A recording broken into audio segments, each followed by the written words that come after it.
Hey, this is Matt once again. What about another video that paid request? It's time for Anthony. First off, I apologize if you hear a fan or stuff. It's got a bunch of other stuff going on in the background. Again, I apologize for the noise.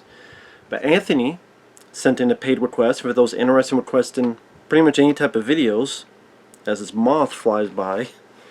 God, noises, moths, whatever. Can't let me do this video. For those interested in requesting pretty much any type of videos, feel free to send them either directly to my PayPal or join my Patreon. Both links are down below in the info box, pretty much under any of these videos. But Anthony wanted me to talk about the 1931 version of Dr. Jekyll and Mr. Hyde. Now, of course, there was one before this, there's ones after this. I'll try to think of all the various movies I've seen with the Dr. Jekyll, Mr. Hyde motif in a way that was done in comedy form with the Night Professor with Jerry Lewis and Eddie Murphy. This was a good one. I would say of those early ones, this is probably my favorite version of those early ones. Because, number one, I thought Fredric March did a pretty good job. In fact, Fredric March won an Oscar for this role. Also, I thought some of the techniques of the makeup was pretty neat for its time. They do some dissolves later on, which I'm not big on, but there's some pretty decent shots where it doesn't cut and you see the face go from normal and then this and this and this darken, and something about they took the camera and they have different pieces of makeup with different colors, so if you change the camera to something, this part shows up and that doesn't anymore. So if you have a normal face and then if you shift with the camera, a bit of it disappears to darken, but it's just showing different pieces of the color scheme, and because it's all filmed in black and white, that's how you're able to do it. Again, that's a very interesting detail to put into it, and it's fairly effective. And even some of the other camera techniques, there's first-person POV. I don't know if this is the first movie that did that, but it's definitely the earliest film I've seen that have done the we're seeing from the person's point of view. Now, it's not the entire movie, but there's a couple scenes, including the opening first 5 or so minutes. But there's a couple sections where it's, not all of it, but 3 or so scenes that's done from POV. I thought that was a really neat choice. Seemed very different for its time. Again, I don't know if it's the first time this was done, or maybe I just haven't seen other films of this time period do that. But I thought, okay, that makes it a bit more unique to stand out from the pack. Because again, I've seen a couple of these films. I'm always interested, curious. I may not always like the film, but I'm curious about older films of this nature, because when you watch them, it does seem like such a world of difference of today's age. Not just because it's black and white, but the way people speak, the way people act, the way people talk. A lot of times there's a sparse music, or the way they try to do certain camera techniques, or again, like the way they do the makeup in this. Again, it's such a world of difference that in a way it feels more refreshing. And there are older films I do like. I mean, I love the Three Stooges, Moe, Larry, and Curly. I even like Shemp, but I love the Three Stooges. I like Abbott and Costello, Meet Frankenstein, Meet The Invisible Man, Buck Privates Come Home. I think Part of My Saran was one. I liked a lot of the Abbott and Costello movies. I enjoy Red Skelton, for those who know who he is. If not, he played characters like Freddy the Freeloader and Clem Cadiddlehopper. And I liked Dracula. I liked the Invisible Man movie in the 40s. I liked Frankenstein. I didn't mind Bride of Frankenstein, but I actually like, most people like that more than the first, but I like Frankenstein, the first one, more than the sequel. But yeah, I do like Dracula.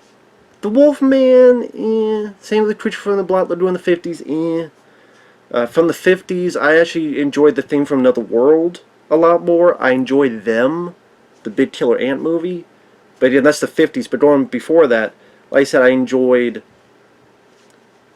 do enjoy some of those horror films back then. some of the Bela Lugosi, Boris Karloff type of stuff. I know those two work together. I think one was the Invisible Ray, and there's a couple others. The Mummy I could not get into, the original Mummy. So yeah, I don't love all of them, but even before that, I didn't mind Metropolis. Although I will admit, I like the... Oh, what's the... Giorgio Moroder's Metropolis with the 80s soundtrack. It's a silent film, but they have the 80s music. I actually do prefer that version. But I'm a sucker for 80s music. Anyway, this one, you know the story. Jekyll, what you call Jekyll. Like, they pronounce it differently. I don't know if that's the actual right pronunciation of it. I would just call it Jekyll. But I guess maybe it's pronounced, was it Jekyll or Jekyll? But I'm going to say Jekyll because it's just easier for me to say. A man of science, and he thinks he could separate the good and the evil. People think he's crazy. He's in love with this lady, his fiancée. His father wants him to wait to marry, which frustrates our lead. Our lead guy is a good guy. He saves this woman from a beating, and she tries to seduce him. I believe this is before there was a code for the ratings board, especially on sexualization. So this, I mean, it's tame for today, but back then it was this lady showing her leg and slowly slipping off her stockings and throwing it at Fredric March, and this was considered taboo back then. But yeah, there's a world of difference between then and today, which makes things a bit interesting. And like I said, the very first scene, we see our lead guy wake up and we see his POV talking to the, I think it was his butler, going to this carriage. There's a bit of a mistake because we see him look in the mirror. He turns and then the camera turns. If this is his POV, they should be turning the same time. But that's one of the few mistakes I saw. Because again, it's like, we see, it's supposed to be him looking at a mirror, but we see Fredric March turn, and then the camera turns. It's like, no, it's a bit delayed. Should have been maybe a second take. But other than that, pretty neat idea. Again, is this the first time there was a point of view sequence in a movie? Or at least in a horror movie? Maybe not, I don't know. For those who are much more knowledgeable on the history of this period, please let me know. But yeah, Fredric March, you bought him as a good guy when he's a bad guy. Some may say he's camping it up. I thought he was energetic and deranged as Hyde. Like I said, he's thinks that good and evil chained together. We could separate them somehow. Maybe we could make our good part of ourselves even better. And there's a couple lines I didn't mind. I'm not marrying to be sober. I'm marrying to be drunk. Drunk with life. Drunk with this. But I say he saves his lady from a beating. She tries to do some. He's close, but you know, he ultimately walks away. And she's like, "Oh, come back soon. Go look at my legs and what's between them." She doesn't say that, but that's the idea. And then it goes up to the POV of him taking the potion. He's looking at the mirror, and you see just the way his hands darken, his eyes like sunken in. And it's no cuts, no edits. I thought that was really ambitious for its time, and it still looks pretty neat with that technique. They don't do it nowadays because it's harder to do with color. But in black and white, you could do that. I don't know if other movies did that. I'm trying to think in the black and white era. They might have. And I like the makeup of Hyde. I think it looks really cool. And I would say of all the films I've seen where they make Hyde look that monstrous, this is my favorite version. I love the way it looks. It's very... I don't know why. It just... You think of Hyde, the story by Robert Louis Stevenson, that image pops up. It's like ape, but not ape, and it's monstrous, and it's... But at the same time, it could be just some really fucked up hillbilly. That Mulder and Scully gonna find one of her... It's one of her sons that under the damn bed. If you've ever seen Home from the X-Files, you know what I'm talking about. If not, check out Home from the X-Files. Kind of their version of Texas Chainsaw. Anyway, going off tangent.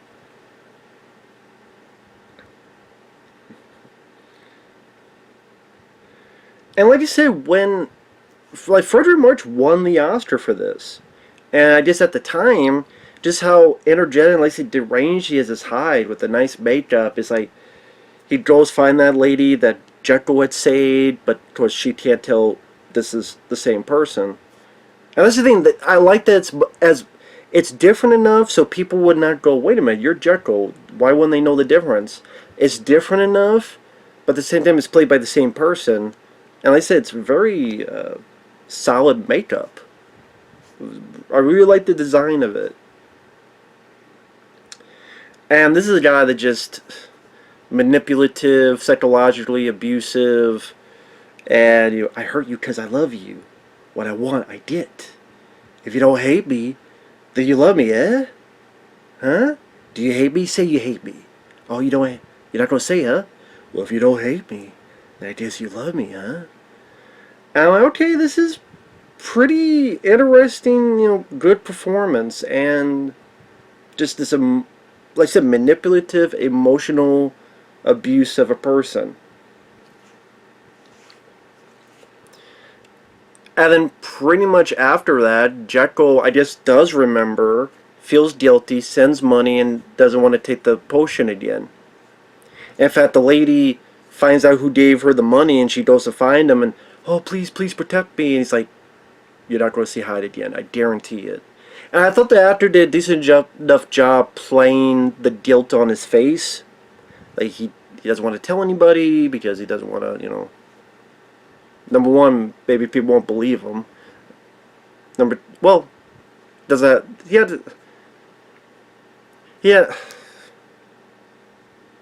it's a selfish nature as well.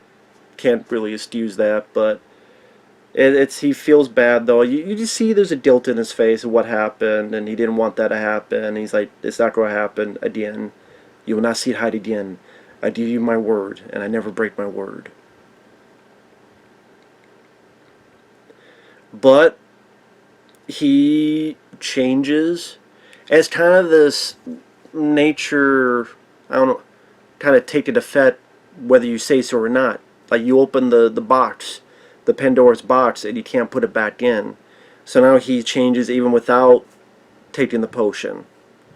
And it's kind of weird, well not weird, it's kind of interesting that the scene that happens in is that he's trying to relax and he's looking at like a pretty bird, but then here's a cat. And a cat comes in, and I think you get the idea that the cat killed the bird, but it's, back to this day, they're not going to show anything, which is fine. I don't need to see that, but you get like the idea. I guess it's sort of a way of nature plays its course. Same with this, the nature of evil. You open up the box, plays its course, comes out, and then he can't control it, and Hyde comes out and goes and finds and kills the girl. And again, Fredric March is what really sold the film for me, as well as the makeup, as well as his portrayal of both these characters. Because the other characters, they are what they are. You see the dialogue. If you're not into the way people talk back then, very, some would say, flowery dialogue, like very, oh my darling. If you're not into that at all, I don't know if any of these films would be for you. Again, there's a different way of people speaking very properly. They may not be your cup of tea. Again, to me, it doesn't bother me for the most part. Sometimes it's a bit too much, and if I'm not enjoying the film at all, it could be a bit too much. But like I said,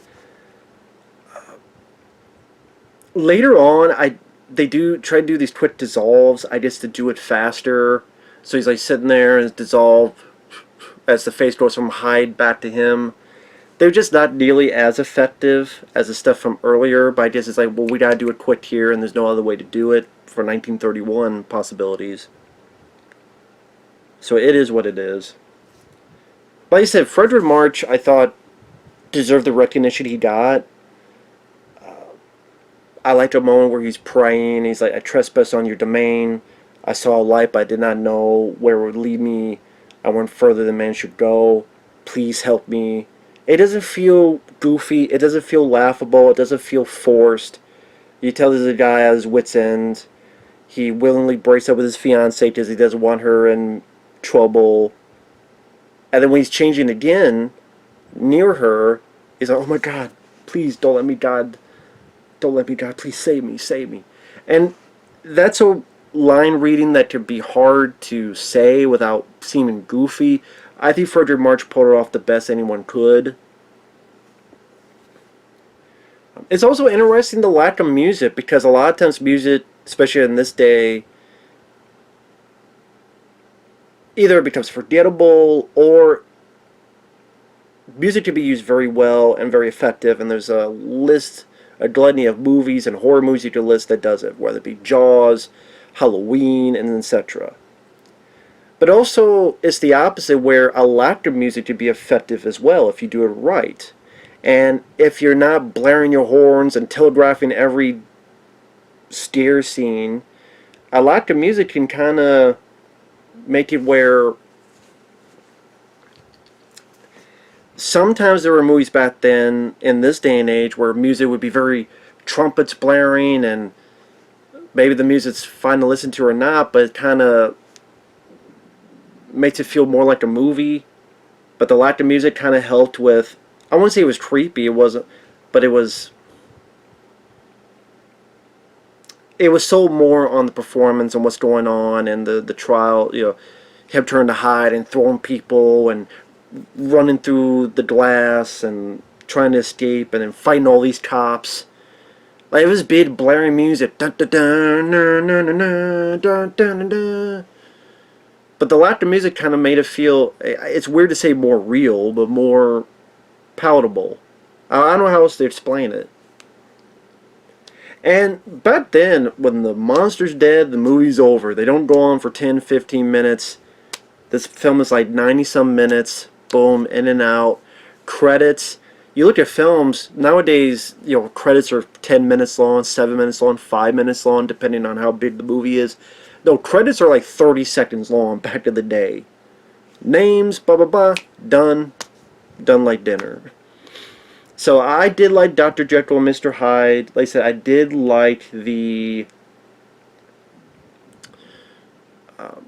POV shots. I thought were an interesting technique for back then. I didn't expect that, because I had heard about this film, but I had never seen it. Again, the early parts of Transformation, where's that way they did it all in one take with the camera take, I thought that was effective. That was neat to watch. I'm like, wow, that's still pretty good to this day. The makeup of Hyde, I thought, was, again, the best I've seen someone look as a Hyde figure. And Fredric March really sold the movie. It was just nice to see his performance.